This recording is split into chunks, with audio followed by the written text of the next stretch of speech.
Mari kita membuka Alkitab kita masing-masing dalam Roma pasal 11 ayat yang ke-13. Ayat dari pesan Tuhan bagi kita 2015. Roma 11 ayat 13 dan Roma 8 ayat 32. Jika saudara sudah temukan, mari kita sambut firman Tuhan dan kita akan baca bersama-sama. Roma 11 ayat 36. Sebab segala sesuatu adalah dari Dia dan oleh Dia dan kepada Dia. Bagi Dialah kemuliaan sampai selama-lamanya. Roma 8 ayat 32 di sebelahnya, ya di depan. Roma 8 ayat 32 kita baca. Ia yang tidak menyayangkan anaknya sendiri, tetapi ia menyerahkannya bagi kita semua. Bagaimanakah mungkin ia tidak mengaruniakan segala sesuatu kepada kita bersama-sama dengan Dia? Amin. Puji Tuhan, silakan duduk.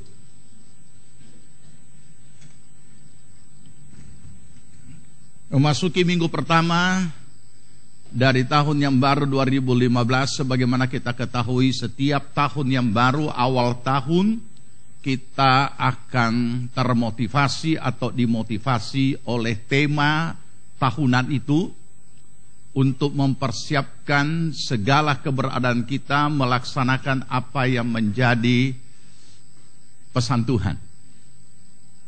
Oleh karena Yesus.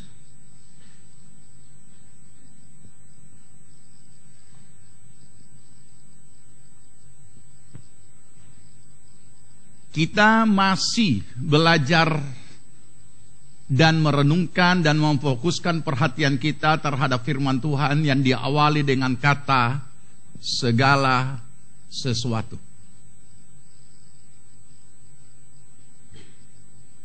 Sebab segala sesuatu adalah dari Dia, oleh Dia, kepada Dia. Bagi Dialah kemuliaan sampai selama-lamanya. Dari, oleh, kepada, dan bagi Dia. Dan disebutkan di sana apa itu? Kemuliaan. Bukan sementara, sewaktu-waktu, tetapi sampai selama-lamanya.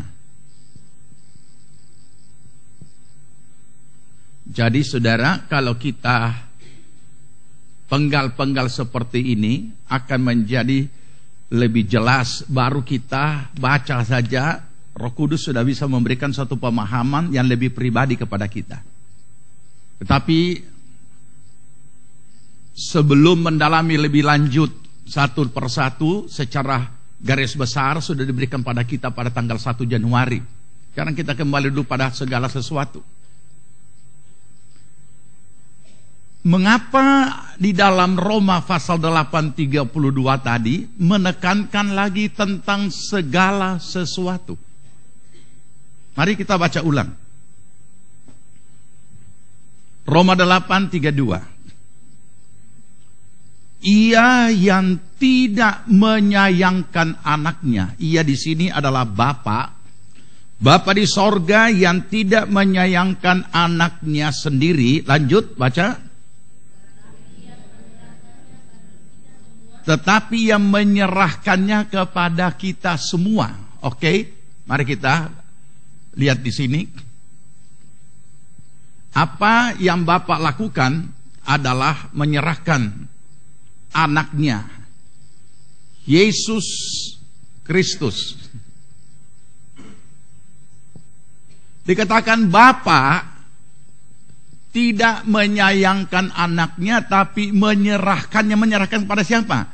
Menyerahkan untuk mati tersalib di atas kayu salib Golgota. Dan kemudian inilah bukti konkret daripada anugerah Allah. Pengampunan, keselamatan, hidup yang kekal. Sehingga setiap orang yang percaya kepadanya tidak binasa, melainkan beroleh hidup yang kekal. Tapi jangan lupa, orang-orang yang percaya ini dan anugerah tentang kehidupan kekal, pengampunan dan keselamatan itu urusan akhirat atau urusan sesudah selesai kematian di dunia ini. Terus bagaimana dengan hidup di dunia ini?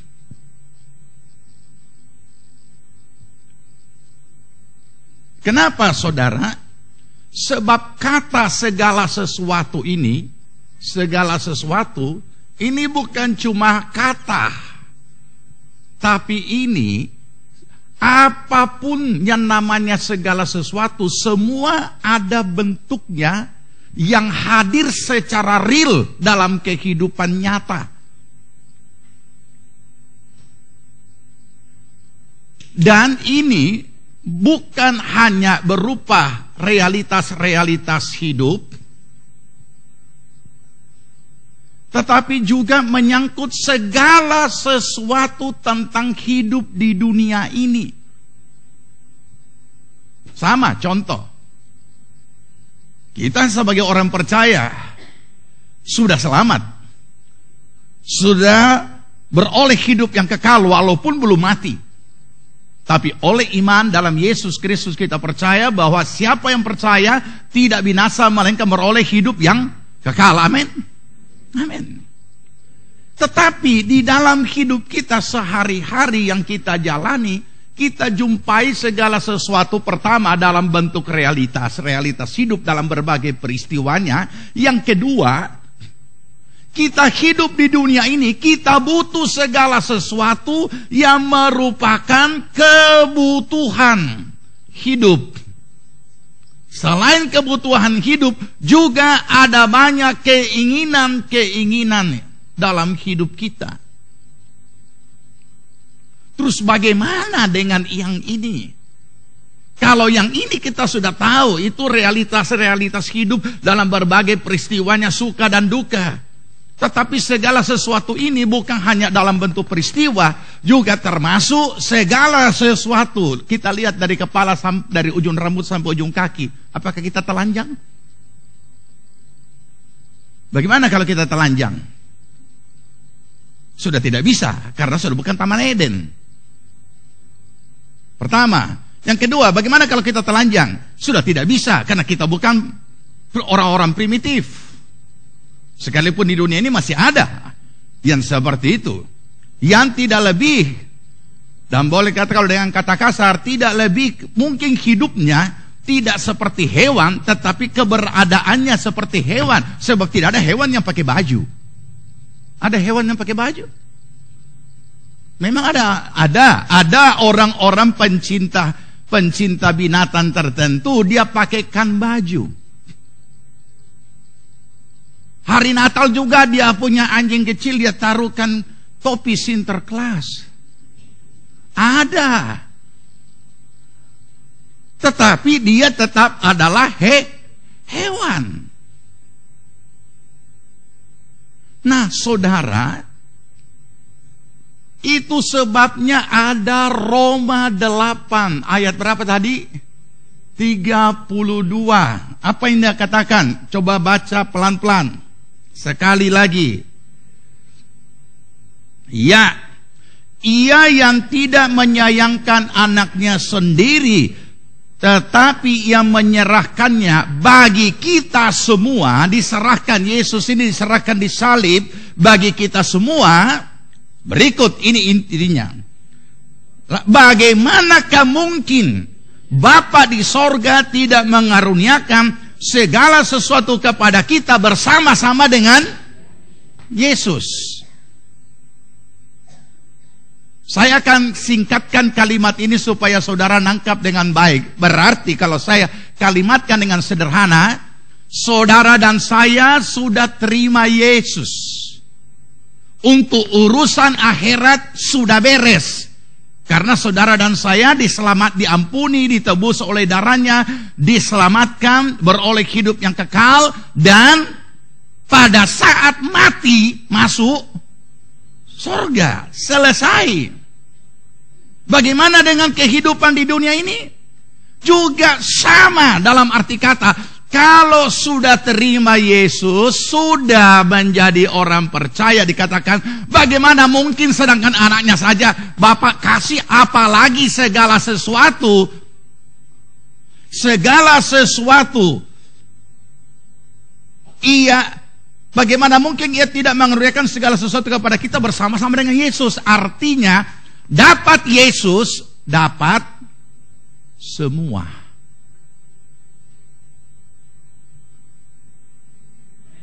Amin. Amin. Amin. Dapat Yesus berarti dapat semua. Baik yang di akhirat yang sudah beres, tidak usah lagi dipersoalkan. Juga segala sesuatu di dalam hidup kita di dunia ini, semuanya sudah tersedia di dalam Yesus Kristus melalui kematiannya, penebusannya. Sekaligus kita juga sudah ditebus dari kutuk hukum Taurat. Itu sebabnya mengapa di akhirat kita diselamatkan, di dunia kita hidup diberkati dan diberikan segala sesuatu untuk hidup kita. Terus apa alasannya? Kita mau persoalkan. Kenapa ini ayat? Saudara tahu ayat ini ayat apa?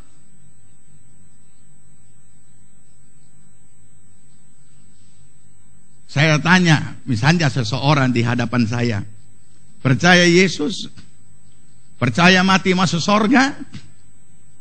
Percaya, amin. Bagaimana dengan hidup di dunia ini sepanjang 2014? Aduh om, setengah mati. Duh, sekarang ini susah.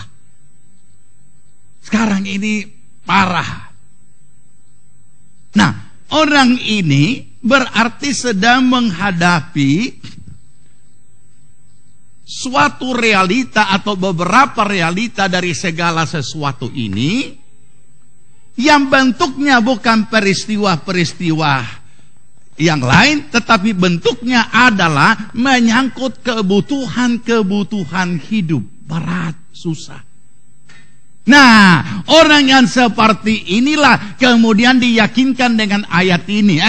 Kalau keselamatan masuk surga saja Tuhan bisa adakan dan lakukan lewat pengorbanan Yesus Kristus, maka mana mungkin segala sesuatu untuk dirimu Tuhan tidak sediakan. Semuanya sudah ada di dalam Dia. Ini menunjukkan secara alamiah bahwa setiap orang tidak luput, termasuk orang-orang, tidak boleh katakan orang percaya, termasuk anak-anak Tuhan di dalamnya, juga secara alamiah sebagai manusia lahiriah tidak luput dengan apa yang namanya khawatir.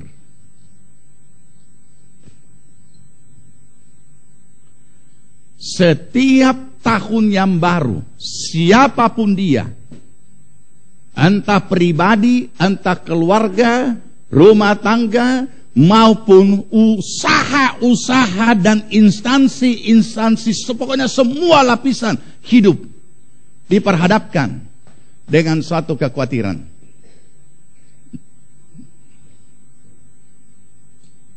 Itu sebabnya orang berusaha memanage segala sesuatu dalam hidupnya, baik pribadi, baik itu instansi, baik itu perusahaan swasta, maupun juga pelayanan. Makanya di setiap awal tahun, dalam perjalanan tahun ke depan, selalu ada yang namanya rapat kerja. Kalau itu perusahaan, rapat pemegang saham, entah akhir tahun, entah awal tahun.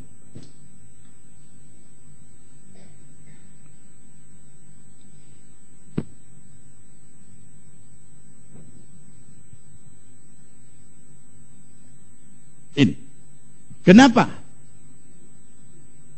Karena menghadapi tahun yang baru dengan segala prediksi-prediksi dalam segala macam bentuknya, perlu diantisipasi dan dipersiapkan untuk menghadapinya, selain menetapkan target-target yang harus dicapai. Akhir bulan ini saya diminta untuk menjadi motivator pertemuan 10 perusahaan. Saya bilang, oh saya hamba Tuhan. Dia cuma bilang, kami harapkan. Tapi jangan buka kamus. Maksudnya jangan buka kamus itu karena ini bicara di hadapan umum dalam lapisan agama. Maka cukup sebagai motivator. Tidak berkata, saya pendeta. Pendeta pasti buka ayat. Itu rapat pemegang saham. Nah, kenapa harus ada? Yang jelas, tanpa disadari, walaupun ini tindakan-tindakan positif dan memang itu harus seperti itu, ini ada di dalamnya. Dan segala sesuatu ini, kalau dirinci, ini hanya 5, padahal ini segala sesuatu, seluruh aspek hidup, punya kemampuan mendatangkan khawatir. Punya kemampuan menggoyahkan iman, bahkan membawa orang menyimpan dari iman. Punya kesanggupan. Ini. Mari buka Filipi 4 ayat 6. Tuhan tahu persis. Filipi pasal 4 ayat 6 kita baca. Sudah dapat? Iya. Janganlah hendaknya kamu khawatir tentang. Ya, stop dulu. Apa arti kata apapun juga?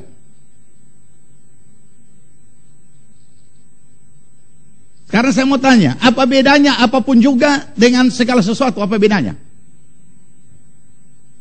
Segala sesuatu itu kalimat global, apapun juga itu kalimat rincian. Bisa lengkap? Jangan kamu khawatir segala sesuatu. Tapi segala sesuatu mulai muncul bentuknya. 1, 2, 3. Nah ini apapun juga. Saudara tahu ayat ini? Jangan kamu khawatir apapun juga. Berarti setiap apapun juga punya kemampuan membuat orang menjadi khawatir. Dan saudara tahu, kekhawatiran ini alamiah, manusiawi, tapi kebencian Tuhan. Tuhan tidak pernah mau berkompromi dan tidak pernah mau memaklumi bahwa kita itu wajar kalau kita khawatir. Kita harus hati-hati, saudara. Itu sebabnya Dia sudah berikan jalan keluar. Curhat, sampaikan kepada Tuhan. Apa kekhawatiranmu, sampaikan kepada Tuhan. Kalau dikatakan sampaikan kepada Tuhan, berarti harus ada langkah mendekati Tuhan. Sebab kekhawatiran ini punya kemampuan memisahkan saudara dan saya dari Tuhan. Kekhawatiran ini punya kemampuan membawa saudara dan saya menyimpan dari iman. Nanti saya jelaskan dulu, nanti saya bacakan ayatnya. Kekhawatiran ini mampu membawa kita dikutuk Tuhan. Jadi saudara, ini memang wajar secara manusia lahiriah. Semua orang punya. Makanya saya katakan tidak luput, biar dia orang percaya karena imannya. Kita sebagai orang percaya sudah terima Yesus, sudah lahir baru. Tapi manusia lahiriah ini yang di dalam diri kita tetap ada. Apa sebabnya? Karena ini tempatnya ada di jiwa, pikiran. Dan kita tahu bahwa unsur jiwani di mana di dalamnya ada kehendak, ada pikiran, dan ada perasaan. Ini jalur tolnya iblis masuk keluar kalau kita tidak siap dan tidak memblokirnya. Itu sebabnya sekalipun kita sudah jadi orang percaya, kekhawatiran itu setiap orang mengalaminya, setiap saat bisa datang dan bisa hadir. Dan itu pergumulan pribadi bagi kita sebagai orang percaya, bagaimana menghancurkan kekhawatiran ini. Dengan apa yang Tuhan katakan. Kalau Yesus saja anaknya dikorbankan di atas kayu salib dan mati tersalib, masa hal-hal lahiriah itu tidak dia berikan di dalam Yesus? Itu sampai ada seperti itu. Coba kita jujur. Mana saudara lebih khawatir? Khawatir tidak masuk surga? Atau khawatir untuk hal-hal kebutuhan? Mari kita jujur. Orang percaya atau anak-anak Tuhan kalau ditanya, percaya selamat, percaya masuk surga, amin. Berarti dia tidak pernah khawatir tentang surga, padahal dia belum lihat dan belum mati.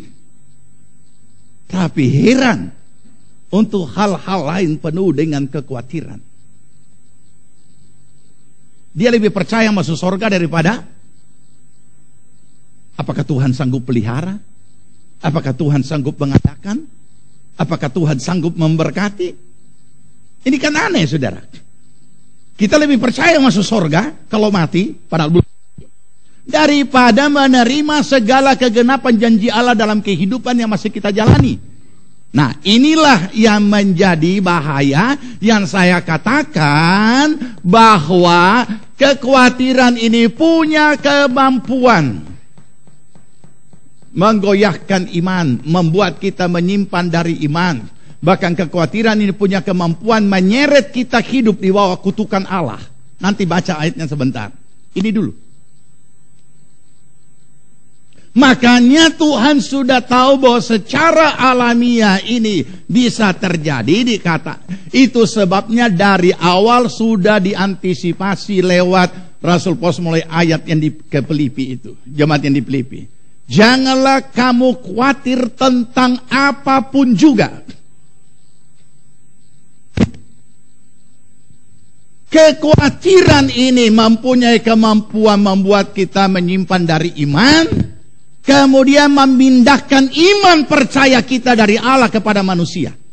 Ini bisa terjadi, saudara, tanpa kita sadari dan sulit dideteksi. Kenapa sulit dideteksi? Karena terlalu alamiah. Dan sesuatu yang alamiah sangat logis dan sangat dapat dimaklumi. Ini bahayanya.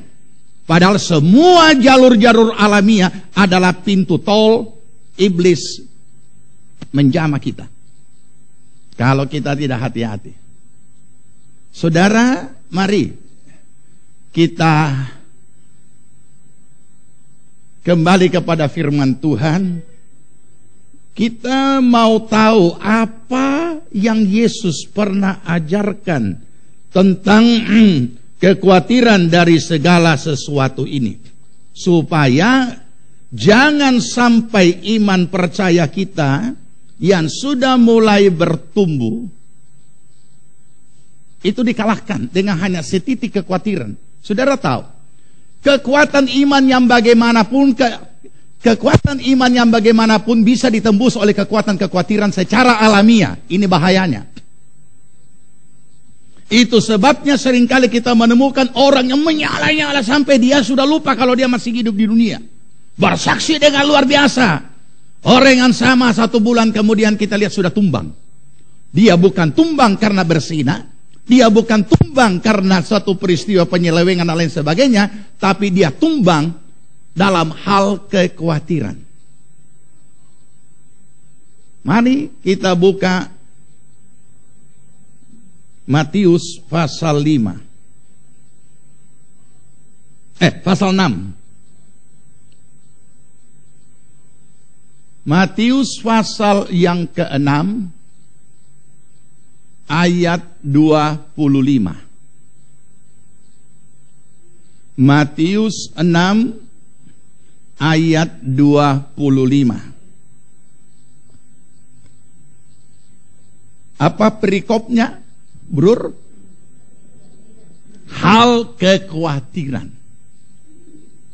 Kita mulai dari kaum laki-laki 25, 26 kaum perempuan. Ya laki-laki, karena itu aku berkata kepadamu, jangan khawatir akan hidupmu, akan apa yang hendak kamu makan atau minum, dan janganlah khawatir pula akan tubuhmu, akan apa yang hendak kamu pakai. Bukankah hidup itu lebih penting daripada makanan dan tubuh itu lebih penting dari pakaian? Lanjut.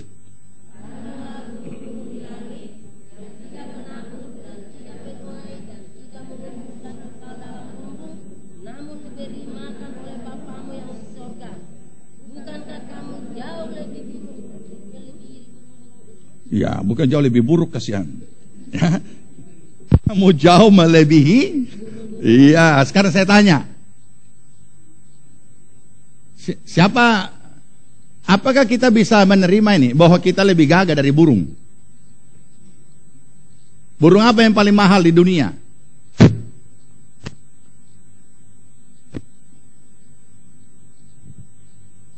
Burung apa yang paling bagus? Burung apa yang paling cantik? Oh, banyak sekali. Kalau tiap hari saudara nonton di siaran televisi tentang Animal World, luar biasa. Tapi kadang-kadang ayat ini orang pakai salah mengerti. Lihat itu burung tidak kerja, tapi Tuhan pelihara. Makanya dia juga banyak orang Kristen yang malas. Tidak kerja, Tuhan pelihara, sembahyang saja.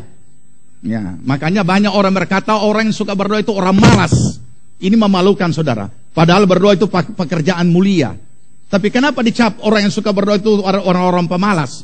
Karena memang banyak orang larinya berdoa. Karena apa? Berdoa itu kan cuma sandar di tembok sambil mengantuk kemudian tak tidur kan?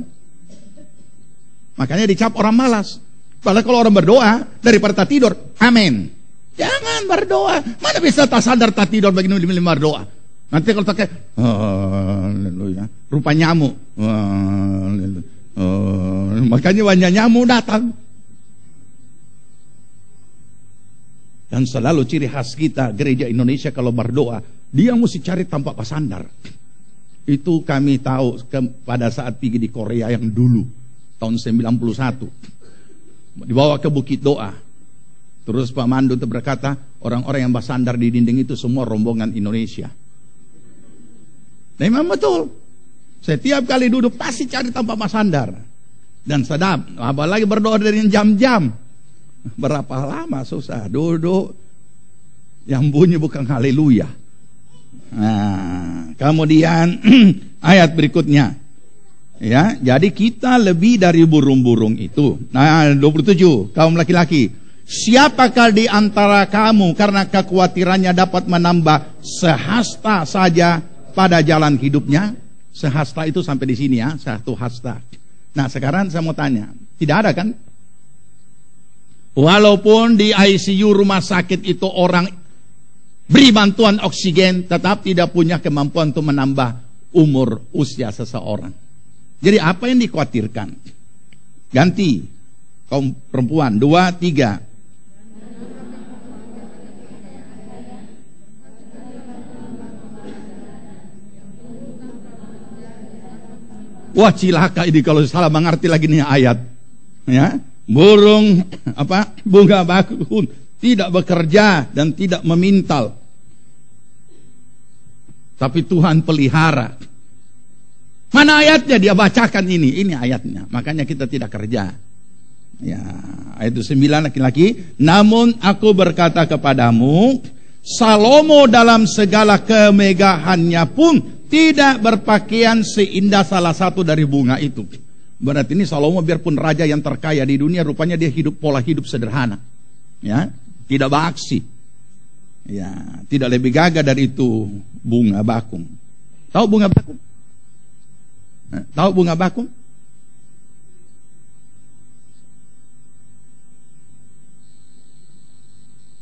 Ibu-ibu tahu apa itu jenis bunga bakung? Yang biasa bunga, tahu itu bunga bakung? Bunga lili. Ya, jadi semua jenis bunga lili itu ada banyak puluhan macam, itu bunga bakung. Supaya saudara paham. Makanya di rumah punya terali itu gambarnya bunga bakung. Oke. Sama-sama sekarang ayat 30. Jadi jika demikian Allah menghiasi atau mendandani, ini ada bahasa Jawa sedikit, mendandani rumput di ladang yang hari ini ada dan besok dibuang ke dalam api, tidakkah ia akan terlebih lagi mendandani kamu, hai? Ada percaya dia? Ada, tapi kurang. Ya, jadi Alkitab bilang kurang percaya. Antara percaya dan tidak percaya itu namanya apa? Itu namanya khawatir. Antara percaya dan tidak percaya, itulah yang di tengah-tengah. Percaya? Ya, percaya. Tapi ya. Nah, tapi ya, berarti khawatir. Nah, 31 sama-sama lagi. Sebab itu janganlah kamu khawatir dan berkata, apakah yang akan kami makan? Apakah yang akan kami minum? Apakah yang akan kami pakai? Kenapa? Ini pola hidup siapa yang selalu mempersoalkan masalah kebutuhan hari-hari? Sekalipun kebutuhan hari-hari itu mutlak, kata mutlak itu berarti suatu keharusan karena itu kebutuhan, bukan keinginan. Sudah ditanamkan bagi saudara di gereja ini, bagaimana mengelola keuangan. Jangan pernah membeli apa yang diinginkan sebelum membeli yang dibutuhkan. Karena kalau kita membeli apa yang diinginkan, 1001 macam dia mau. Karena itu ada sepatu, perlu yang biru, perlu yang merah, perlu yang kuning, perlu yang hijau. Sekalipun ada tas, masih perlu lagi yang kuning, yang merah, yang hijau, yang ungu, yang orange, sesuai dengan warna baju. Nah, dia aku ini. Nah, kita mau periksa di rumah ada berapa banyak tas. Ya, oke. Nah, kenapa dikatakan seperti ini? Sebab ini gaya hidup dari ayat 32. Semua itu dicari bangsa-bangsa yang tidak mengenal Allah. Akan tetapi Bapamu yang di sorga tahu bahwa kamu memerlukan semuanya itu. Tangkap baik-baik kalimat yang di belakang ini. Bapamu yang di sorga mengetahui bahwa kamu memerlukan semuanya itu. Jadi Tuhan sangat bertanggung jawab terhadap apa yang kita butuhkan. Dia tidak terlalu apa yang kita inginkan. Bisa nangkap? Tuhan sangat bertanggung jawab dengan apa yang saudara butuhkan. Tapi Tuhan tidak tertarik dengan apa yang saudara inginkan. Jadi kalau saudara tas satu, syukurilah. Tidak usah marah-marah sampai tua. Untuk mata kalau masuk di mall, tidak usah lalu matanya di tas. Kalau yang laki-laki matanya di elektronik. Tidak usah. Saudara HP satu, so bisa berhubungan, oke. Kalau ada hal-hal yang tidak bisa dikerjakan oleh HP yang satu, ada lagi yang satu yang perlu yang satu, baru tambah. Kalau tidak, satu untuk semua dan semua untuk satu. Selesai kan? Dicari di nomor ini tidak ada. Mesti cari lagi nomor berikutnya. Tidak ada. Dicari lagi nomor berikutnya. 3 nomor. Kita yang rugi. 30 keluar. Nah, itu contoh saja. Jadi filosofi ekonomis yang ditanamkan di gereja ini kita ketemu ayatnya. Tuhan tahu apa yang kamu perlukan. Berarti Tuhan sangat bertanggung jawab tentang apa yang kita butuhkan. Tapi dia tidak tertarik dengan apa yang kita inginkan. Bukan berarti kita tidak boleh menginginkan dan memiliki sesuatu. Ada ayatnya juga, boleh. Tetapi setelah yang dibutuhkan tergenapi. Lanjut. Dicari, semua itu dicari bangsa-bangsa yang tidak mengenal Allah. Kalau terjemahan lama lebih bagus. Kalau terjemahan lama, dia katakan begini. Semua itu dituntut oleh orang-orang kafir. Nah, ini dia. Bedanya orang percaya dengan orang kafir. Itu bedanya. Berarti ketika Tuhan bicara dimulai dari ayat 25 tentang hal kekhawatiran, ini bukan bicara kepada orang kafir, bicara kepada orang percaya. Bayangkan, orang percaya anak Tuhan masih ada kekhawatiran. Kenapa bisa? Karena kekhawatiran itu alamiah. Pendeta pun bisa khawatir, rasul pun bisa khawatir. Pernah saudara baca Rasul berkata, aku khawatir tentang kamu. Nah, oke, tapi khawatir yang mana? Ayat 33. Ini jalan keluarnya, sama-sama. Tetapi carilah dahulu kerajaan Allah dan kebenarannya, maka semuanya itu akan ditambahkan kepadamu. Ya kan? Segala sesuatu itu atau semuanya itu akan ditambahkan kepadamu. Berarti segala sesuatu ini sebenarnya cuma tambahan. Ada yang lebih utama. Nanti kita belajar sebentar. Kenapa Tuhan berkati kita? Untuk apa? Karena sama yang sudah diajarkan pada kita, segala sesuatu ada waktunya. Tapi orang tidak mengerti Allah punya pekerjaan. Itu sebabnya ada orang yang menghujat Allah di dalam kehidupan yang tertekan. Ada orang yang lupa akan Allah dalam kehidupan yang sudah berkelimpahan.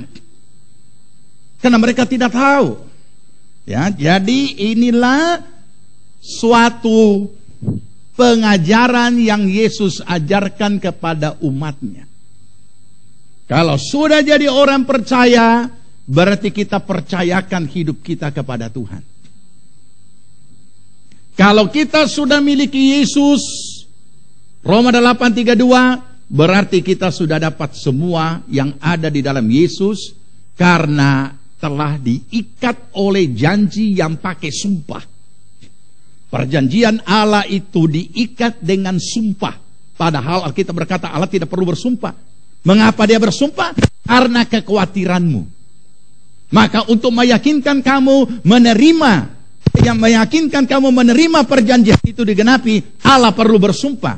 Allah bersumpah demi dirinya. Bayangkan, di dunia ini orang bersumpah kalau berjanji hanya untuk meyakinkan bahwa yang dia katakan itu benar. Apakah Allah layak untuk bersumpah? Tidak layak. Karena dia Allah maha besar, maha mulia. Ia bukan manusia pendusta. Nah, saudara, kembali kepada hal khawatir ini. Ini punya, saya sudah katakan tadi, kita sekarang mulai masuki untuk baca ayatnya. Ini bisa membuat iman kita goyah. Bisa membuat kita menyimpan dari iman. Bisa membuat punya kekuatan menyeret kita hidup di bawah kutukan Allah. Aneh kan? Kalau kita orang percaya tapi masih hidup di bawah kutuk.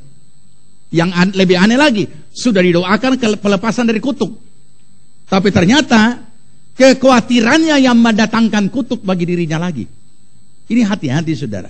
Saya tidak tahu kenapa Tuhan memberikan hal ini pada hari minggu pertama dalam tahun baru ini. Tetapi saya yakin Tuhan tahu segala apa yang menjadi pergumulan kita. Baik, kita sekarang baca kebenaran firman Tuhan. Kalau tadi ada larangan, janganlah kamu khawatir tentang apapun juga, Filipi 4 ayat 6 tadi. Nyatakanlah kepada Allah segala keinginanmu. Bayangkan, curhat, sampaikan kepada Allah. Ada jalur yang Tuhan sudah sediakan. Dan jalur ini adalah jalur iman. Bukan jalur alamiah, tapi jalur iman.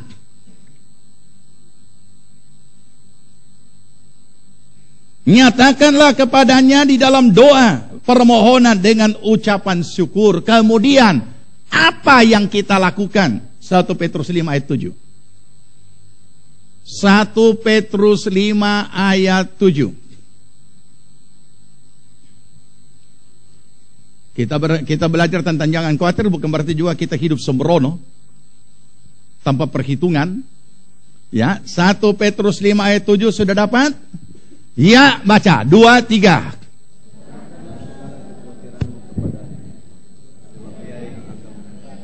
Iya. Serahkanlah segala kekhawatiranmu kepadanya, sebab Dialah yang memelihara kamu. Amin. Apa sudah dialami? Banyak orang tidak mengalaminya karena salah mengerti ini ayat.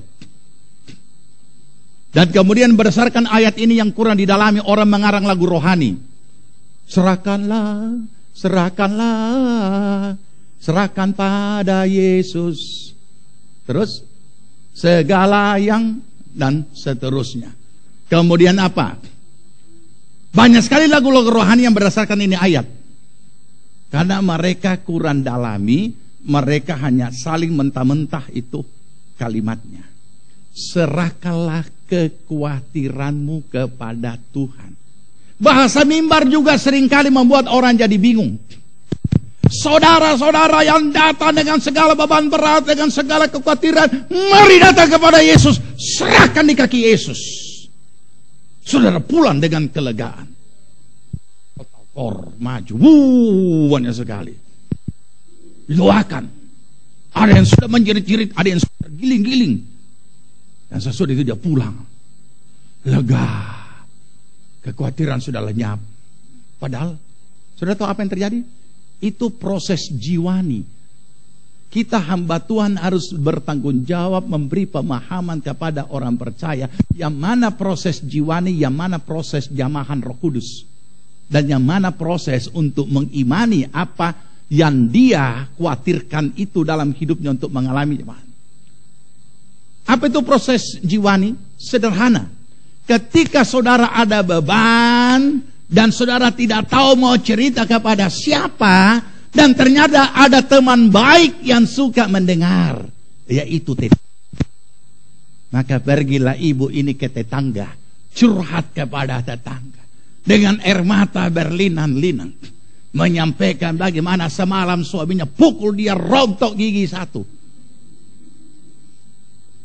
Setelah selesai cerita, bukan doa loh ya, bukan doa, cerita, lega. Ketemu lagi yang lain, dia cerita, lega. Ketemu lagi yang lain, dia cerita, lega.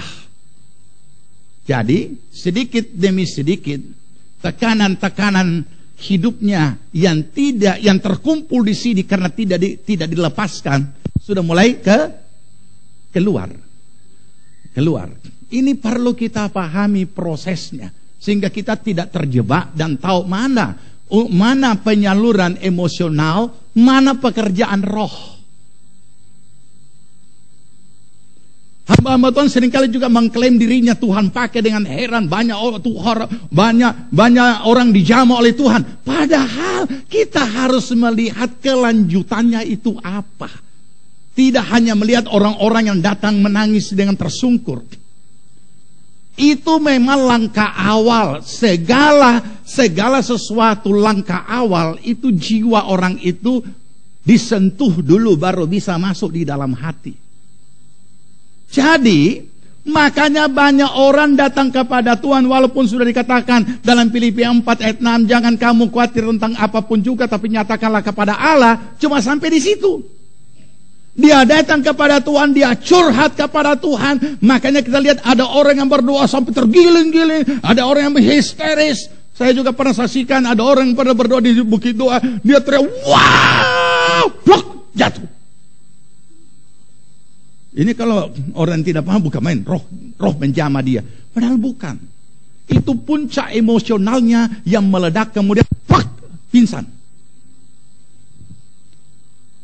Dan saudara tahu apa yang terjadi?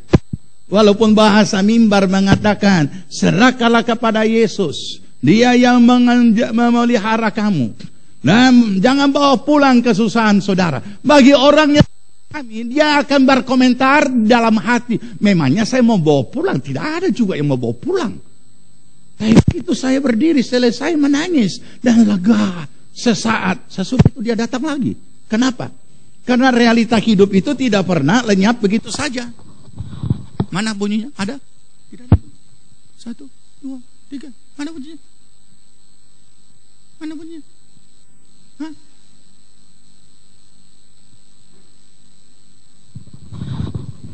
Iya, dia tidak akan lenyap begitu saja. Realita hidup itu hadir setiap saat sampai tuntas selesai dan berganti dengan realita berikutnya. Kenapa bisa dia ikut? Kenapa? Aduh, tidak bagus suaranya, tajam. Kenapa bisa masih menekan? Kalimat ini berkata, serahkanlah segala khawatirmu. Sebenarnya yang khawatir ini siapa? Nah, saya gambar. Daripada diperagakan, digambar saja. Lihat. Mungkin sudah beberapa kali saya ingatkan ini supaya saudara jangan salah ya. Dan kembali di awal tahun ini diperlihatkan lagi pada saudara. Ini kehidupan kita sebagai orang percaya yang menjalani hidup kita. Setiap apapun dan segala sesuatu dalam hidup kita ada yang namanya tanggung jawab hidup. Mutlak harus dipikul, harus menjadi beban. Kemudian memang benar ia menjadi beban. Ini. Dan semua yang kita pikul sebagai tanggung jawab hidup, kita bicara dulu hal yang logis dan yang lumrah dan yang mutlak. Tidak usah bicara yang terlalu berat. Ini punya kemampuan mendatangkan khawatir. Setiap apapun ini. Pertanyaannya, siapa yang khawatir di sini? Orang atau beban?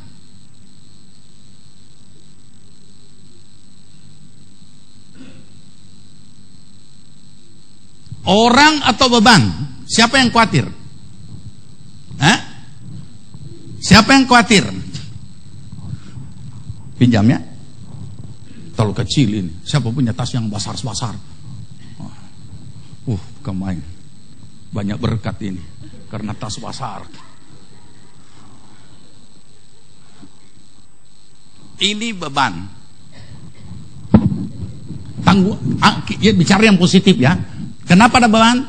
Ada tanggung jawab hidup yang saya harus pikul sebagai mana saya hidup layaknya. Setiap orang punya tanggung jawab hidup.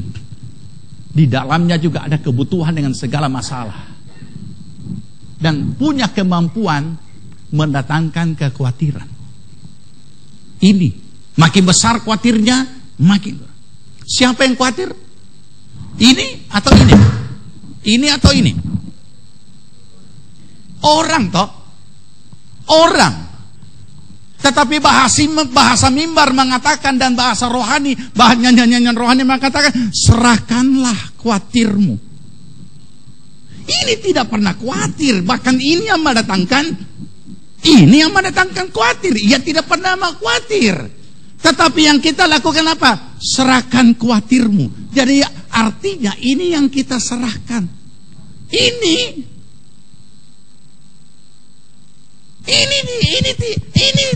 yang khawatir itu adalah ini. Orangnya yang khawatir, yang diserahkan adalah apa? Persoalannya. Makanya banyak orang Kristen, banyak orang percaya hanya mau Tuhan urus persoalannya, tapi dia tidak mau dirinya diurus oleh Tuhan. Bisa nangkep sekarang? Dan karena ini menyatu dengan diri manusia, begitu dia sementara curhat, sementara meledak emosionalnya, memang tercurah semua, agak ringan sedikit. Tapi begitu dia pulang, ini naik ulang.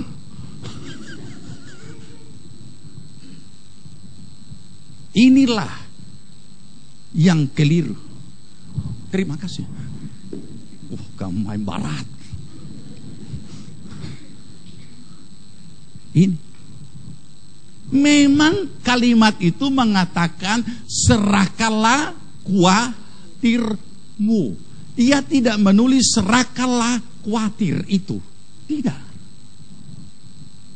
Serahkanlah khawatirmu. Berarti ada orang yang khawatir. Dan yang khawatir itu adalah orangnya.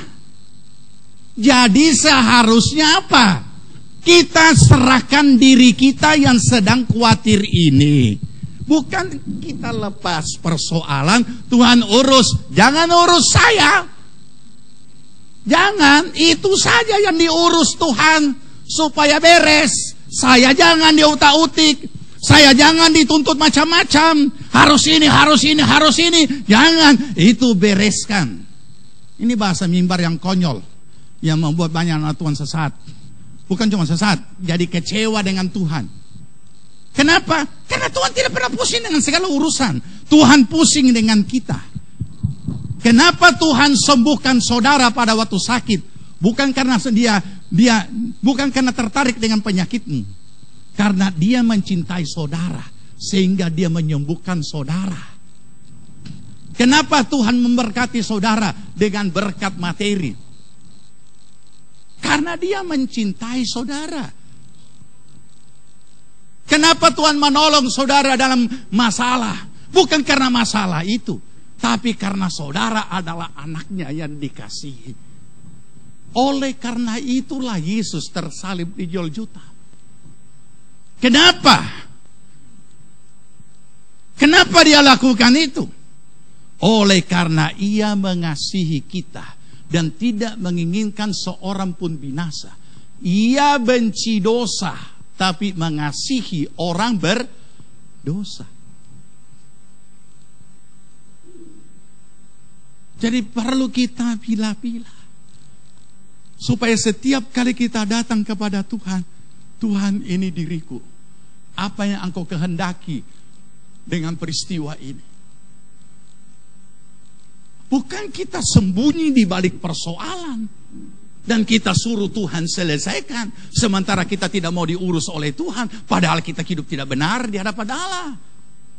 Terbalik, saudara.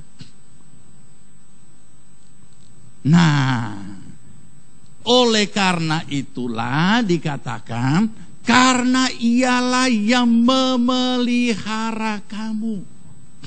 Semua kalimat ayat ini ditujukan kepada oknum orang, bukan kepada oknum persoalan, bukan kepada jenis-jenis persoalan. Kalau saudara baca di kitab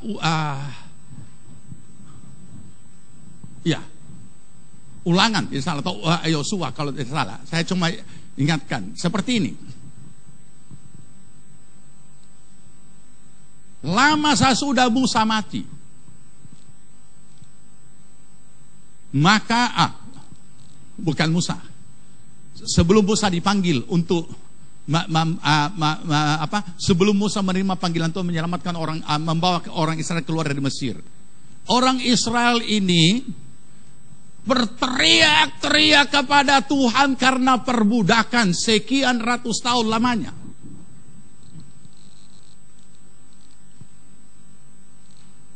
Kemudian ayat itu menulis dengan aneh. Maka Tuhan pun mengingat akan perjanjiannya kepada Abraham, Ishak dan Yakub. Dan Allah mendengar mereka mengerang. Seharusnya kalimat ayat itu, sebagaimana kebiasaan kita selalu mau cepat dijawab seruan-seruan kita, maka Allah pun menolong mereka.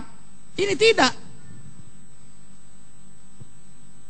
Ketika umat Tuhan yang sudah ratusan tahun ini hidup dalam perbudakan, menjerit dan mengerang, Tuhan justru mengingat perjanjiannya kepada Abraham, Yakub dan Ishak.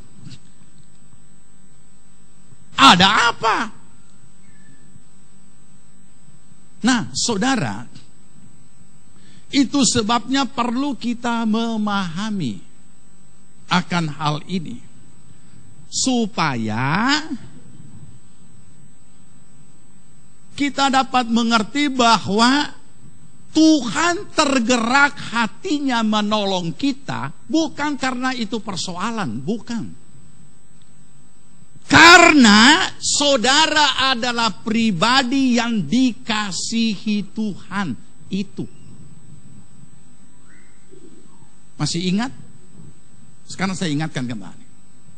Ketika Yesus menyeberang di danau dan kemudian datang angin ribut yang besar, dan semua berusaha bagaimana supaya mereka tidak tenggelam, apa yang Yesus lakukan?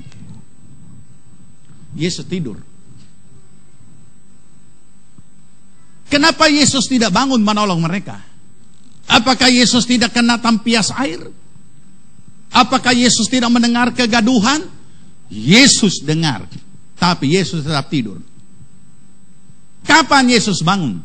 Ketika murid-murid berteriak dan berseru, "Ya Guru, apakah engkau biarkan kami binasa?"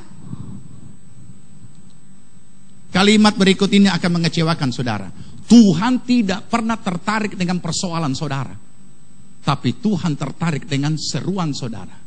Persoalan kita tidak pernah dapat membangunkan Yesus, tapi jeritan kita kepadanya mampu membangunkan Yesus. Karena itulah seruan dari umatnya. Sama seperti Filipi mengatakan itu. Apalagi yang kita mau tahu? Ketika Adam dan Hawa jatuh dalam dosa, Allah yang Maha Tahu, masa tidak tahu Adam dan Hawa sembunyi di mana? Tapi mengapa harus ada ayat yang menulis, "Adam, Adam, di manakah engkau? Adam, Adam." Tuhan tahu persis di mana dia sembunyi. Kenapa Tuhan melakukan itu? Karena Tuhan mau mendengar. Artinya orang itu kalau berseru berarti dia membawa dirinya, bukan membawa persoalannya. Kami di sini Tuhan, kami takut karena kami telanjang. Siapa yang memberitahu kamu telanjang? Apakah Tuhan tidak tahu? Tuhan tahu. Tapi Tuhan mau pengakuan dari pribadi. Jadi Tuhan itu mau mengurus pribadi kita, bukan mengurus persoalan kita. Tetapi banyak hamba Tuhan mengalihkannya. Tuhan mengurus persoalan. Makanya banyak orang percaya tidak mau diurus dirinya oleh Tuhan, cuma mau diurus persoalannya. Padahal bukan demikian. Kebenaran firman mengatakan seolah-olah persoalan lebih berharga daripada diri. Makanya dikatakan bunga bakung itu kamu lebih berharga dari bunga bakung. Kamu lebih berharga daripada burung-burung itu. Segala kekhawatiran itu tidak lebih berharga daripada dirimu. Kita lebih berharga daripada kekhawatiran. Ini yang perlu kita sadari. Kalau kita lebih menganggap kekhawatiran lebih berharga daripada kehidupan kita, itu namanya langkah pertama. Kita mulai akan menyimpan dari iman. Dan apa yang kita akan lakukan? Yang kita lakukan seperti ini berikutnya. Bukan datang kepada Tuhan menyerahkan akan hidup dan diri kita, tetapi yang kita lakukan sebaliknya. Mari kita buka Alkitab kita.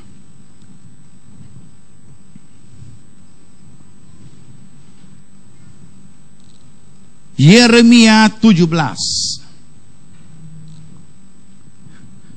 Ini yang akan terjadi.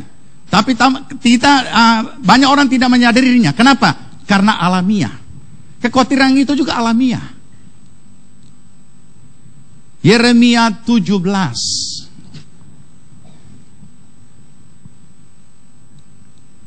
Nah, kasih tanda dulu Yeremia 17. Sebelumnya itu kita baca dulu Matius 4 ayat 4. Kasih tanda supaya tidak sulit saudara cari. Ini gampang dihafal dan ditanamkan baik-baik. Matius 4 ayat 4. Sudah dapat? Ayat 4. Iya. Sudah dapat? Baca 2, 3. Tetapi Yesus menjawab, ada tertulis, manusia hidup bukan dari roti saja, tapi dari setiap firman yang keluar dari mulut Allah. Amin. Tetapi ketika kekhawatiran menguasai kita, amin itu tidak akan kita katakan dengan iman, tapi hanya juga secara spontan, biasa saja. Amin. Karena bagaimana kita tidak bisa mengatakan amin? Karena itu ayat. Tapi apakah kita alami? Tidak. Karena sudah membawa kita mulai terseret akan keluar. Karena kekhawatiran mempunyai kemampuan membawa kita keluar dari iman.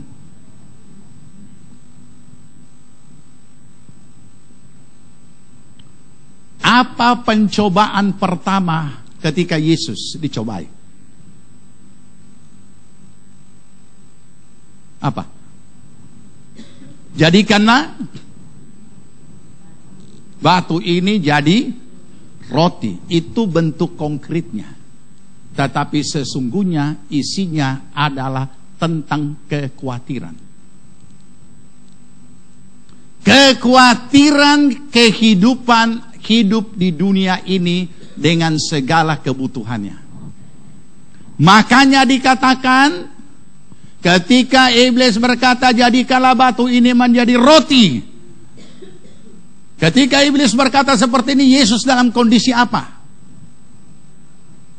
Kondisi yang lapar. Jangan saudara berkata, kalau saya puasa saya lapar, tapi Yesus puasa, Yesus tidak lapar karena dia anak Allah. Dia lapar. Karena Alkitab menulis, laparlah ia. So pernah lapar? Kalau lapar cuma lewat-lewat 1-2 jam makan, biasalah kalau orang sibuk malah lupa makan kan. Tapi kalau orang lapar, itu totopore, lemas, pucat, layu.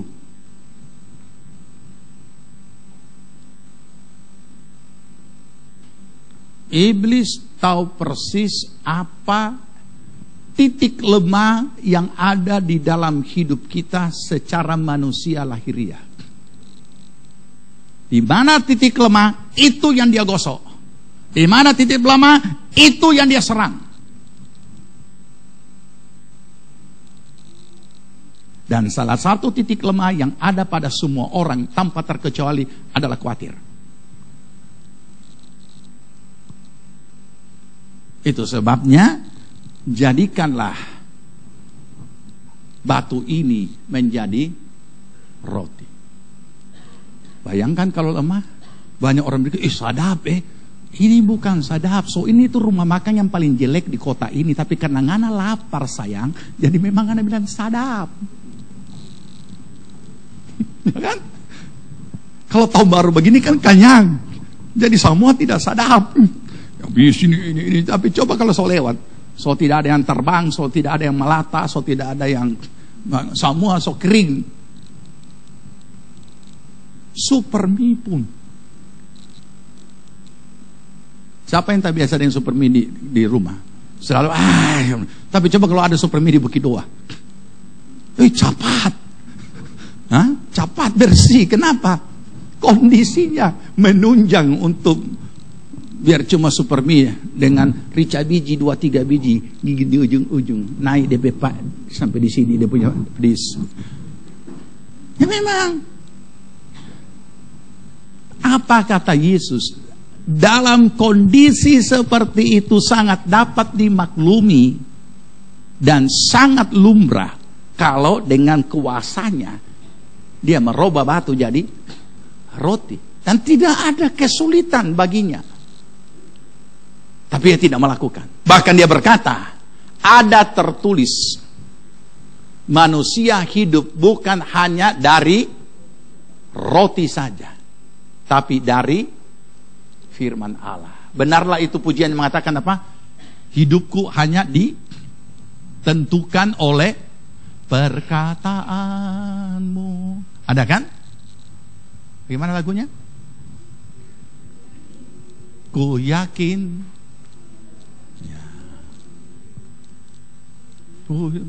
ku menang, hidupku hanya ditentukan oleh kuasa. Ya, perkataanmu dan seterusnya kalimatnya. Ini dia. Nah, pertanyaannya, kalau hidup kita ditentukan oleh perkataannya, berarti disitulah tempat kita menggantungkan hidup kita sepenuhnya. Itulah iman percaya. Tapi apa yang kita lakukan?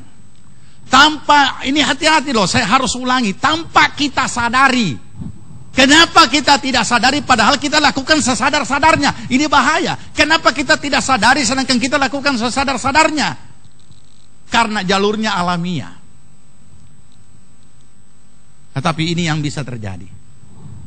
Di Yeremia 17.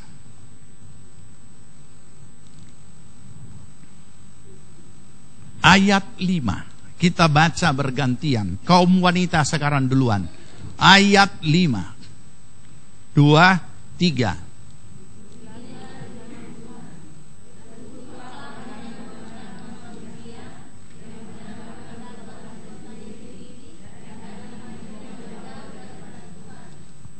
Ia akan seperti semak bulus di padang belantara. Ia tidak akan mengalami datangnya keadaan baik.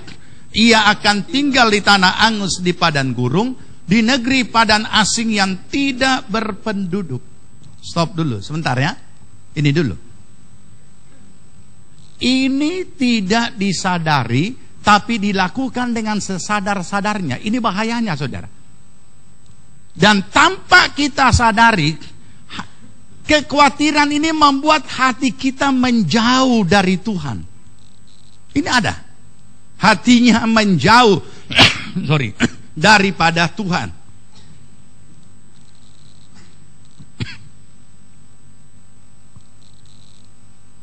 Ya. Hatinya menjauh daripada Tuhan.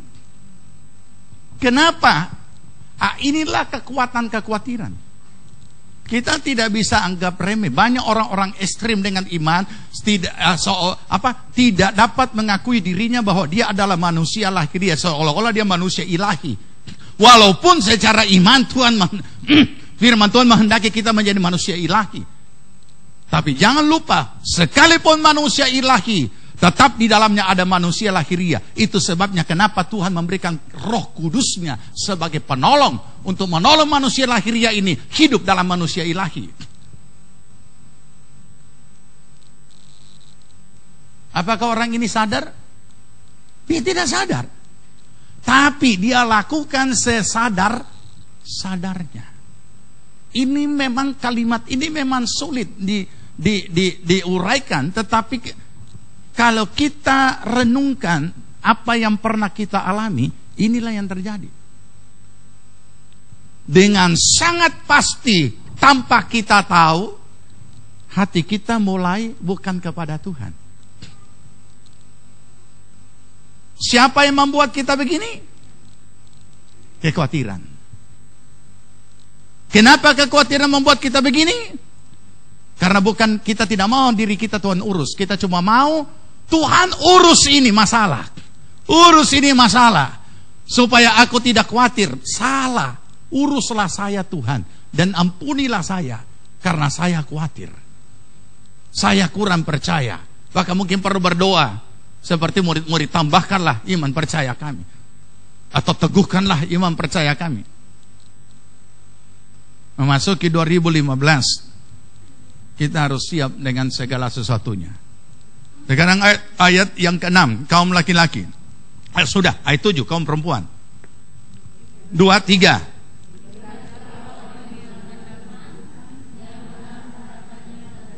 Ia akan seperti pohon yang ditanam di tepi air. Ia merambatkan akar-akarnya ke tepi batang air. Dan yang tidak mengalami datangnya panas terik, yang daunnya tetap hijau, yang tidak khawatir dalam tahun kering, dan yang tidak berhenti menghasilkan buah. Saudara, kekhawatiran ini di dunia. Jangan hal-hal di dunia menghancurkan apa yang sudah pasti di akhirat, yang Tuhan sudah sediakan bagi kita, hidup kekal, keselamatan, dan kerajaan sorga yang kekal. Belum antikris. Belum ada peraturan secupak gandum sedinar harganya, Dan orang yang tidak ada tanda pada binatang itu tidak boleh berjual beli, kecuali orang yang ada tanda. Belum sampai di situ, saudara. Kalau sudah sampai di situ, kita banyak terjebak. Dan dengan sangat mudah kita terseret. Juga dengan alasan alamiah. Nah, Tuhan mengingatkan hal ini supaya kehidupan kita sebagai orang percaya adalah hidup yang berpegang kepada janji Tuhan. Hidup kita ditentukan oleh perkataannya. Itu sebabnya mengapa Tuhan, jangankan saudara, tidak perlu kita berkeinginan sampai yang bagaimana. Tuhan sendiri ingin saudara itu hidup diberkati Tuhan. Dan saya sudah katakan, masalah iman itu pribadi. Jadi apapun yang saya mau buat untuk Randy, saya tidak punya daya apa-apa. Tergantung Randy itu dengan Tuhan bagaimana. Saya hanya bisa melakukan sebatas yang saya bisa lakukan. Saya mau berbuat sesuatu kepada Edi, tapi tergantung dia dengan Tuhan. Masing-masing bahagian ada berkatnya tersendiri. Masing-masing orang ada perhitungannya dengan Tuhan sendiri, baik hal-hal rohani maupun hal-hal jasmani. Kita umumnya dalam keluarga orang percaya, dari kecil sudah kita ajar anak kita berdoa. Tetapi kita tidak tahu kelanjutannya. Apa dia ada suka berdoa terus, atau suka nonton TV. Jadi realita setiap kehidupan, perjalanan hidup dari waktu ke waktu, semua ada perubahan-perubahan yang bisa terjadi. Sekalipun kita tentu yakin firman Tuhan tidak pernah kembali dengan sia-sia. Benih-benih ilahi yang sudah ditanam dari sejak anak-anak itu sekolah minggu, itu semua tidak akan balik dengan sia-sia. Tapi kita juga sudah pernah mengetahui, saya sudah saksikan beberapa minggu yang lalu, dari anak yang dari keluarga yang sangat taat di gereja, ternyata akhirnya dia harus menikah dengan sejenis, kawin homo, anak majelis. Dan karena dia berada di negara yang merestui kawin sejenis, ya dia menikahlah, kawinlah. Dan muncul di televisi, diwawancarai. Dan kita semua terkejut. Dari keluarga yang saleh. Kenapa? Pribadi lepas pribadi. Masing-masing punya pengalaman imannya dengan Tuhan. Oleh karena itulah mengapa kita perlu memahami ini, karena saya pernah katakan, kalau kita sudah jadi orang percaya dan sudah difigurkan orang, hati-hati, karena kita bisa membawa orang ke sorga, kita bisa membawa orang ke neraka. Ingat peristiwa Petrus. Ketika Yesus belum menyatakan dirinya bahwa dia telah bangkit, semua murid-murid dalam kebimbangan dan keraguan-raguan. Dan Petrus menyampaikan kepada mereka, aku mau kembali pergi menangkap ikan. Tidak ada satupun yang melarang Petrus. Tapi yang lain rame-rame berkata, oh kami juga ikut sama-sama dengan kamu. Bayangkan, semua murid ikut dengan Petrus. Figur. Kenapa? Karena masing-masing yang lain ini juga belum punya pendirian. Nah, oleh karena itulah saudara, tadi kita bicara tentang realita hidup tersebut dalam berbagai bentuknya, dan tentang kekhawatiran dalam kehidupan manusia. Apa sebenarnya yang Tuhan kehendaki dalam hidup kita sebagai orang percaya? 2 Petrus 1 2 Petrus 1 ayat 3.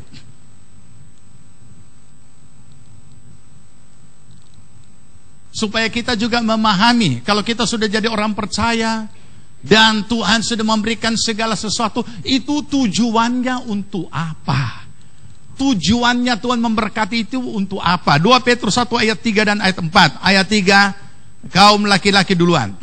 Ya, karena kuasa ilahinya telah menganugerahkan kepada kita segala sesuatu yang berguna untuk hidup yang saleh oleh pengenalan kita akan Dia yang telah memanggil kita oleh kuasanya yang mulia dan ajaib. Ganti.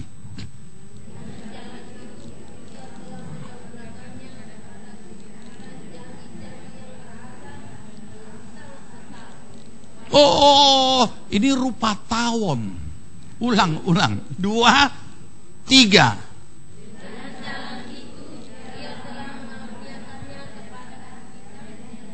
Pelan-pelan saja. Jangan baku balap. Aduh, ulang. Kenapa mesti baku balap? Ya, saya bantu. Dengan Ia telah mengaruniakan kepada kita janji-janji yang berharga dan yang sangat besar, supaya olehnya kamu boleh mengambil bagian dalam kodrat ilahi dan luput dari hawa nafsu duniawi yang membinasakan dunia. Jadi untuk apa tuh memberkati kita? Bisa saudara tangkap di dalam ayat itu? Apakah Tuhan memberkati kita supaya kita punya level tertentu di dunia ini? Punya ini, berarti levelnya di sini. Punya ini, levelnya di sini. Oh, tidak, sama sekali. Walaupun secara duniawi ada tingkat-tingkat lapisan hidup masyarakat, sehingga kita mengenal secara umum ada prasejahtera, ada sejahtera. Baru-baru keluar di koran bahwa tingkat kemiskinan di Sulawesi Tengah ini sudah menurun banyak. Berarti juga ada level itu. Itu di dunia pada umumnya. Tetapi sebagai orang percaya, tujuan Tuhan memberkati kita bukan untuk level-levelan. Sehingga dia katakan, nggak level. Bukan main sombong itu kalimat. Tidak level. Bukan. Coba baca ulang di situ. Coba baca ulang. Yang pertama, yang tadi. Ya. Ayat berapa?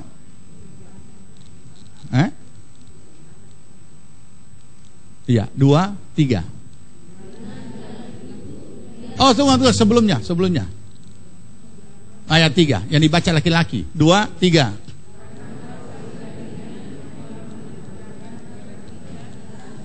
Segala sesuatu untuk yang berguna. Untuk apa?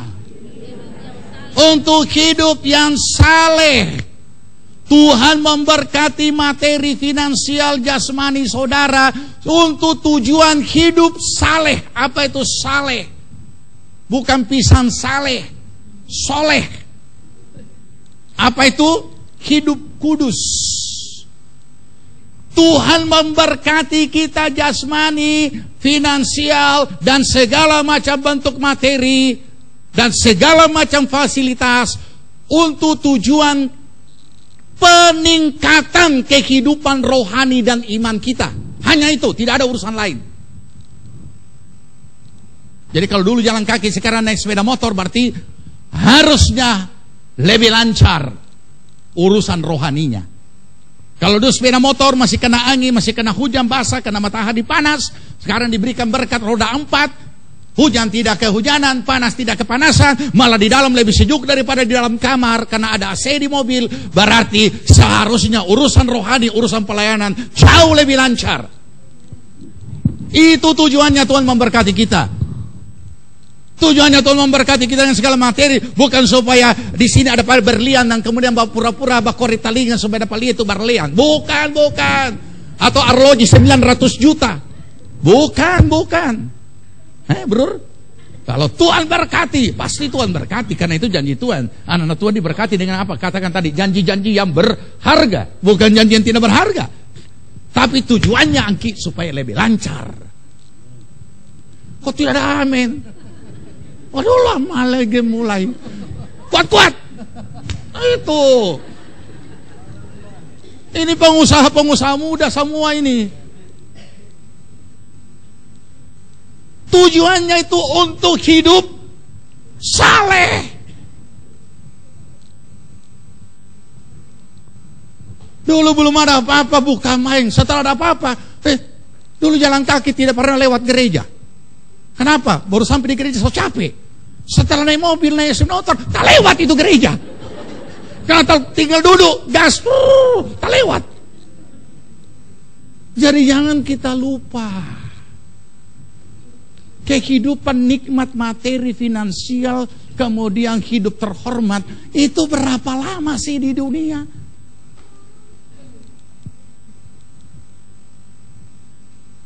Tidak ada juga orang mau pusing, saudara mau korek-korek itu tai lalat supaya kelihatan itu berlian. Tidak ada orang mau pusing, mau tanya. Dan kalau ada yang tanya juga terpaksa mesti bohong. Beli di mana? Kita beli di Cakar. Jujur dia itu kalau dia beli di Cakar.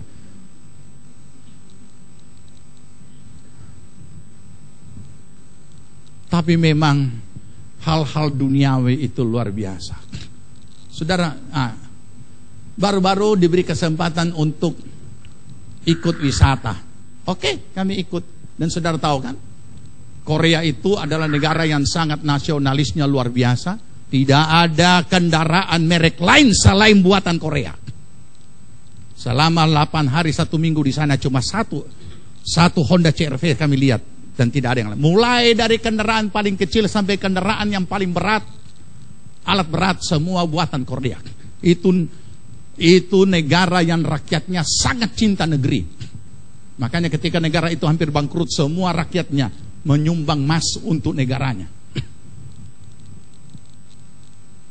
Jadi rupanya sudah ditetapkan bahwa beberapa objek wisata harus dikunjungi oleh yang datang, ditetapkan oleh pemerintah. Bayangkan, saudara, saya terus merenungkan kenapa di negeri kita ini pemerintah tidak melindungi dia punya karya-karya yang ada begitu punya banyak, karena begitu punya besar negara ini. Ada makanan yang sebenarnya kalau kita di Indonesia namanya cuma acar, tapi itu mutlak dikunjungi dan ditetapkan, tidak boleh tidak, harus dikunjungi. Padahal cuma cara membuat acar. Saya sharing dengan teman, saya bukan main. Kalau kita orang itu ada tarasi, ada bakasang, ada apa. Kok kenapa tidak dijadikan objek wisata? Kemudian ada lagi hasil batu-batuan yang juga mutlak harus dikunjungi. Karena masing-masing negara pasti ada punya kebanggaan, ada hasil tersendiri. Kalau di sana adalah batu kecubung yang ungu itu mutlak harus dikunjungi. Kalau di Aussie oval. Nah kita di sini tak ada kan batu-batuan di Martapura sana. Tapi tidak diwajibkan jadi objek wisata, artinya wajib dikunjungi oleh yang membawa tur. Tidak boleh tidak. Dan minimal harus sekian orang. Tapi di situ juga saya lihat bukan main para pengunjung. Mulai baku gara, sayang istri. Yang lain berkata sayang suami. Artinya baku gara, bablijo di antara sesama peserta. Jadi ada ibu yang mulai masuk di sana, baku tawar itu batu permata yang mau dipasang di leher 120 juta. Jangan main-main, saudara. Tas saja ada yang 500 juta. Tanya, kalau mau tanya tas, tanya ibu-ibu. Jangan-jangan dia beli diam-diam, kalau dia simpan di lamari. DP Pak tua tidak tahu. Tapi sayang juga kalau kertas 500.000 disimpan di lemari kan? 500 juta ditaruh di lemari kan? Nah, inilah kondisi hidup di dunia antara kebutuhan dan keinginan. Tapi firman Tuhan mengatakan tujuannya kita bukan untuk menempati satu level, bukan. Tujuannya untuk yang berguna untuk hidup saleh. Ada berkat, belilah yang berguna untuk pelayanan saudara. Jangan selalu peku. Ya, belilah apa? Ada berkat, pergunakanlah apa yang perlu untuk kehidupan rohani saudara. Ada seminar rohani, ya pakai itu berkat. Ada kegiatan, pakai. Tujuan hidup saleh, bukan tujuan yang lain. Jadi mari kita memahami kenapa Tuhan memberkati kita sedemikian rupa. Tujuannya ini.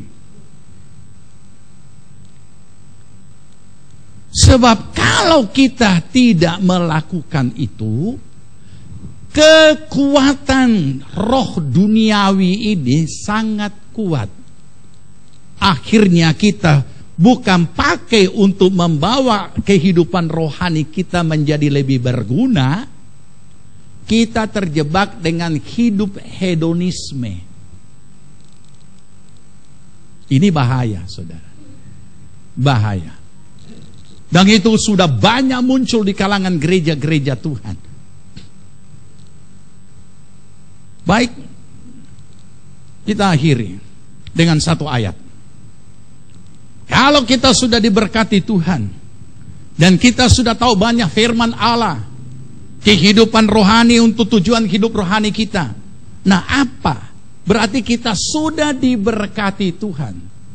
Tuhan memberikan peringatan kepada kita dalam 1 Timotius pasal 6. 1 Timotius 6 ayat 17 sampai 19. Kita baca sama-sama saja, kemudian kita berdoa. Peringatan bagi orang yang sudah diberkati Tuhan. Peringatan bagi kita semua, karena kita semua orang yang diberkati Tuhan. Iya, sudah dapat? Ayat 17 dari 1 Timotius 6. 2, 3. Peringatkanlah kepada orang-orang kaya di dunia ini, agar mereka jangan tinggi hati dan jangan berharap pada segala sesuatu yang tak tentu seperti kekayaan, melainkan pada Allah yang dalam kekayaannya memberikan kepada kita segala sesuatu untuk apa? Untuk dinikmati. Jadi kalau Tuhan sudah berikan pada saudara berkat, nikmatilah. Jangan hujan. Kenapa jalan kaki? Kenapa naik argo? Hujan. Kenapa naik sepeda motor? Hujan. Itu mobil di mana, Dan? Di rumah. Jadi dia rela kehujanan, mobil jangan kehujanan, nanti dia masuk angin. Ini orang bodoh ini. Ya. Kalau setiap kali pulang ke rumah, di zebra mau masuk di rumahnya Ibu Lea itu ada genangan air. Mau belok masuk di jalan zebra itu selalu ada genangan air. Ada mobil pelan-pelan dia sayang-sayang. Saya lewat. Tampias dia. Dipakai untuk dipakai. Lebih baik dipakai daripada dia putus DP kabel-kabel dimakan tikus di garasi. Saya punya teman punya mobil mewah. Terakhir dia tobat. Kenapa? Saking sayangnya dan mahalnya ratusan juta, cuma kasih panas. Satu saat dengan bangga mau antar saya pelayanan. Karena mobil mewah jadi kitoron so pakai memandasi. Terakhir mogok di jalan. 3 bapak-bapak pakai dasi membuka kap mobil mewah. Saya bilang ini dia. Kenapa? Rupanya sudah ada kabel-kabel yang dimakan tikus. Nah, saudara, untuk dinikmati.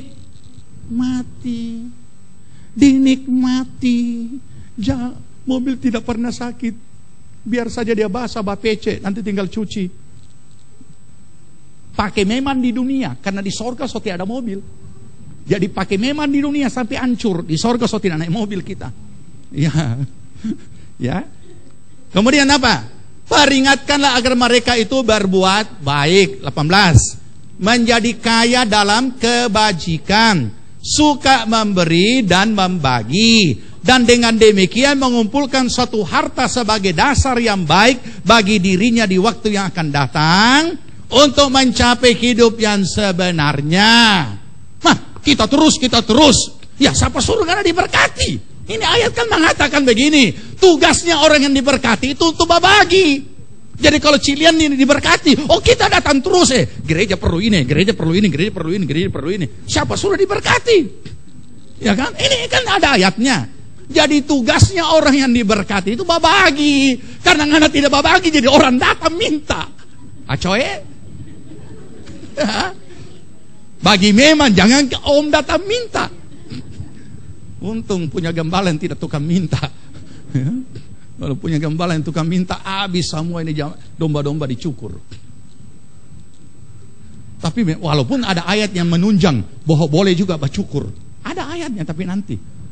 Jangan ini hari. Ada. Tapi yang mana yang dicukur? Kalau so ada bulunya. Kalau tidak ada bulu dicukur, aduh luka. Ya, jadi mari saudara kita pahami supaya kita jalan di tahun baru ini dengan siap segala sesuatu. Kita nyanyikan itu pujian apa? Hidupku ditentukan.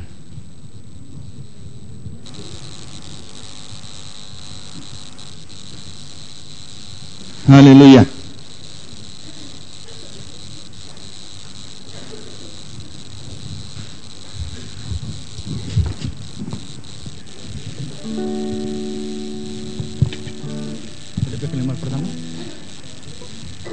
Hidupku ditentukan. Ku yakin. Mari kita bangkit berdiri, kita masuk dalam doa. Ku yakin saat kau berfirman.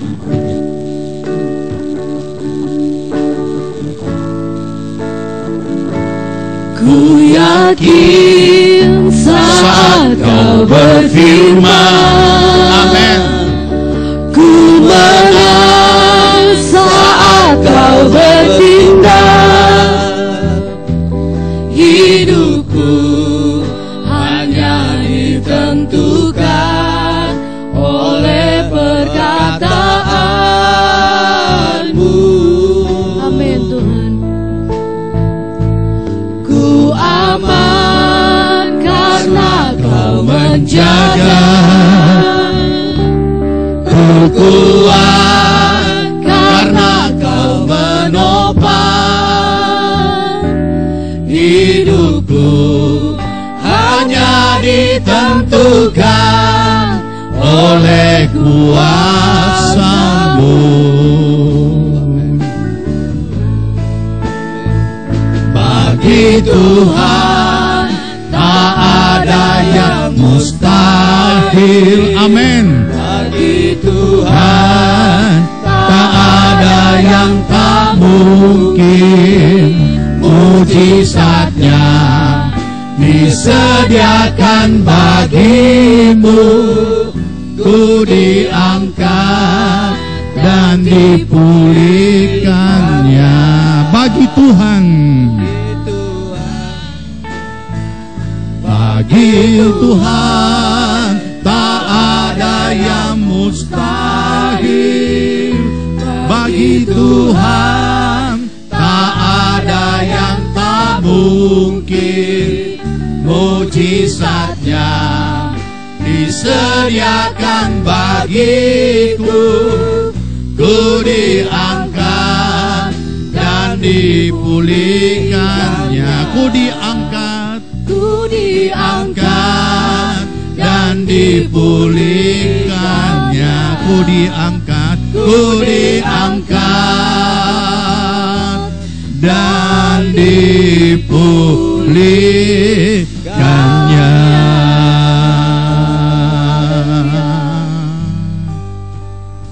Apa yang menjadi pergumulan saudara, angkat tangan di hadapan Tuhan, tangan kanan, tangan kiri taruh di atas dada saudara.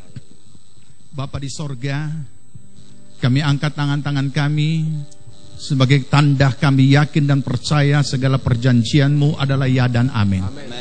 Kami taruh tangan kiri kami di atas dada kami, menyerahkan segenap diri kami kepadamu dengan segala apa yang sedang kami hadapi saat ini. Kami bersyukur Tuhan dengan kekuatan kuat kuasa-Mu dan dengan pertolongan Roh Penolong Roh Kudus telah menghantar kami masuk dalam tahun yang baru 2015. Sebelum kami lanjut lebih jauh lagi, kami mengucap syukur Tuhan atas kebenaran bahwa di dalam Yesus Kristus segala sesuatu telah disediakan untuk kami. Dan Engkau mengikat dirimu dengan perjanjian-Mu yang pakai sumpah. Biarlah kiranya Tuhan Roh Kudus bekerja dalam hidup kami, supaya kami tidak bimbang, tidak ragu, tidak khawatir, tetapi tetap hidup oleh iman dan percaya akan segala kesanggupan Allah yang melampaui segala akal pikiran. Terima kasih Tuhan. Tolong kami untuk kami boleh tetap memelihara hati kami, memelihara segala keberadaan kami, agar kami tidak berpaling kepada siapapun dan apapun, tapi kami tetap hanya bersandar dan berharap kepada Tuhan dan mengandalkan Tuhan dalam hidup kami. Segala pekerjaan kuasa si jahat iblis apapun bentuknya yang hadir dalam jalur-jalur alamiah untuk membawa kami bergeser dari iman tanpa kami sadari, dalam nama Tuhan Yesus kami ikat, patahkan, hancurkan semuanya oleh kuasa darah Tuhan Yesus Kristus. Dan biarlah Tuhan setiap saat ajar kami menyerahkan diri kami, bukan hanya menyerahkan persoalan kami untuk diurus oleh Tuhan, sementara kami bersembunyi di balik persoalan. Tapi inilah diri kami Tuhan, kami berdiri di hadapan-Mu. Dan jika kami sanggup berdiri, kami percaya bukan karena kekuatan kami, tetapi karena perkenan-Mu semata-mata, oleh karena Engkau mengasihi kami Tuhan. Terima kasih Tuhan. Terima kasih. Engkau berkati seluruh jemaat-Mu. Kami percaya kami jalani tahun ini dengan tahun yang penuh berkat daripada Tuhan. Terpuji nama Tuhan. Terima kasih Tuhan. Sebelum kami akhiri ibadah kami mau menyatakan kasih kami dengan apa yang akan kami persembahkan. Sucikan hati pikiran kami Tuhan, agar apa yang kami persembahkan kami lakukan dari hati yang mengasihi Tuhan, sehingga kami diberkati Tuhan. Dalam nama Tuhan Yesus kami berdoa. Amin. Silakan duduk jemaat Tuhan, kita bawa persembahan kita dan kita nyanyikan pujian tadi. Ku yakin